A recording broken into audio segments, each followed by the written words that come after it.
Oh, good day grade 3 learners. Welcome to our Mathematics 3. Our topic for today is solving area word problems. We begin. Please don't forget to like, share, and subscribe. Thank you. Activating prior knowledge. Good morning, Math Explorers. I'm so excited to see all of your bright faces today. Put on your thinking caps and grab your magic pencils because today we aren't just doing math, we are becoming number detectives. Let's review. How do you find the area of a rectangle? To find the area of a rectangle, multiply its length by its width. How do you find the area of a square? To find the area of a square, multiply the lengths of its two sides. Lesson purpose intention. To solve problems involving area of rectangles and squares. Lesson language practice.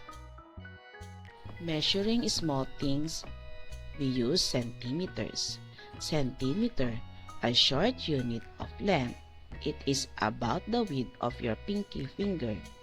Square centimeter, a small square where every side is 1 centimeter long. It is about the size of a fingernail. 1 centimeter, a single unit of length. 1 centimeter squared, a shape used to measure small areas. Meter, a longer unit of length. Square meter, a large square where every side is 1 meter long. 1 meter square, a giant square shape used to measure large areas like a room. Meter stick, a long ruler that is exactly 1 meter long. Square, a shape with 4 equal sides and 4 corners. Rectangles, a shape with 4 sides and 4 corners. Length, how long something is. Width, how wide something is. Side, the straight line that makes the edge of a shape. Area, the total space inside a flat shape.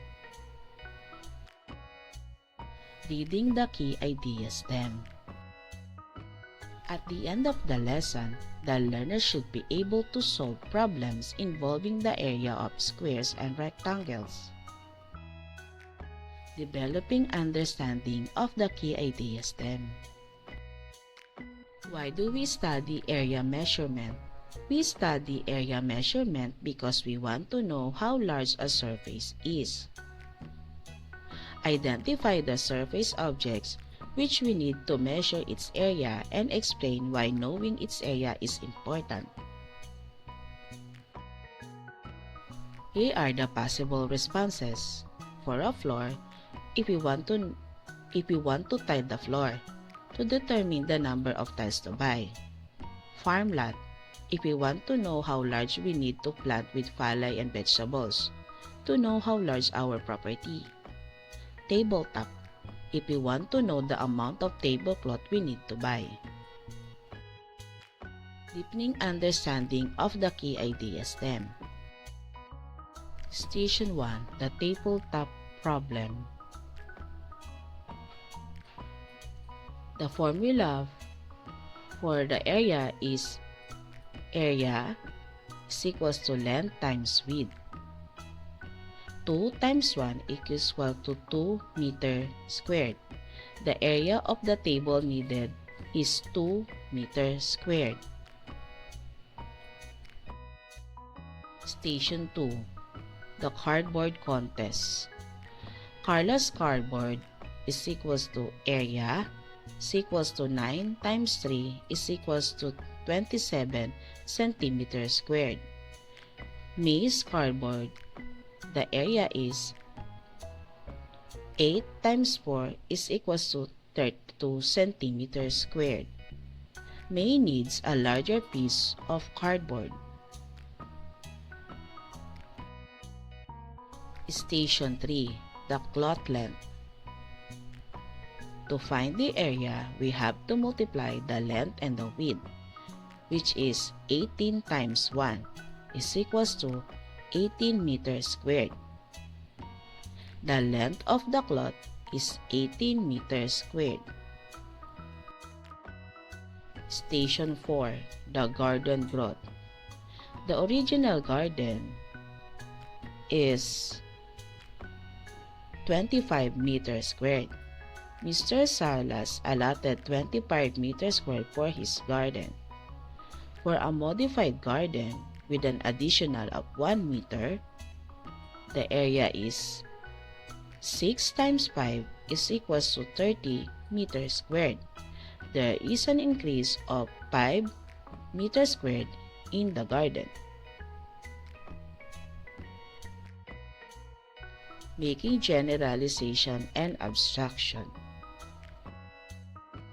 How do you find the area of a rectangle? We find the area of a rectangle by multiplying its length by its width.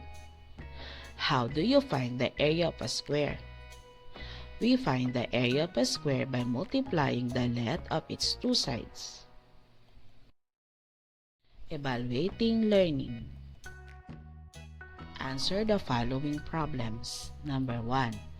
What is the area of a vegetable plot that measures 2 meters by 1 meter squared? Number 2. A garden has an area of 24 meters squared. If its width is 3 meters, what would be its length?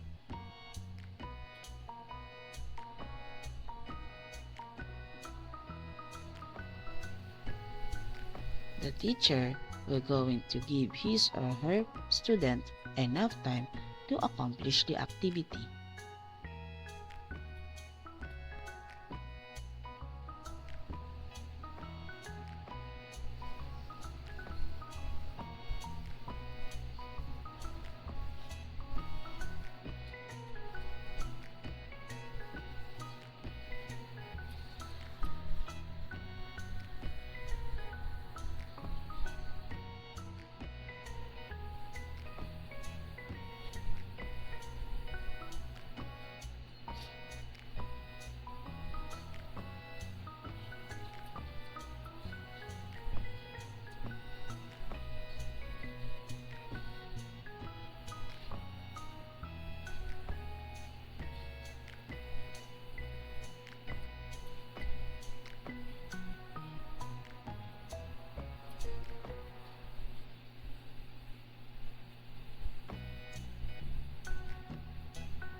Here are the expected answers.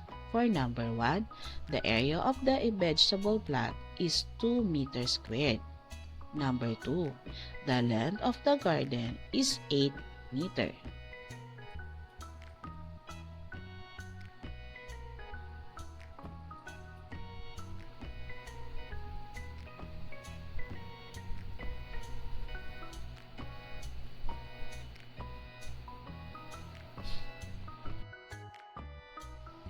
Great job today, everyone. You listen well, share your thoughts, and work hard. Keep up the good work. See you next time.